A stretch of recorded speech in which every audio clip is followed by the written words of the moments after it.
أهلا بيكم، ومعاكم محمد البوهي في دورة جديدة من الدورات المقدمة من شركة رسمة للدعاية والإعلان. هنتكلم في الدورة دي المرة دي عن أدوبي افتر افكت. يلا بينا واشوفكم بعد الانترو.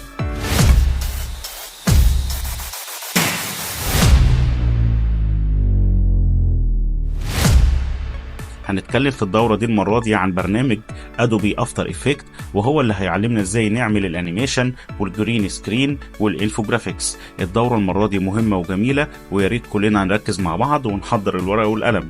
هنتكلم في أول الدورة عن حوالي 20 درس بيشرح وجهة البرنامج وازاي نستخدم الأدوات خطوة بخطوة.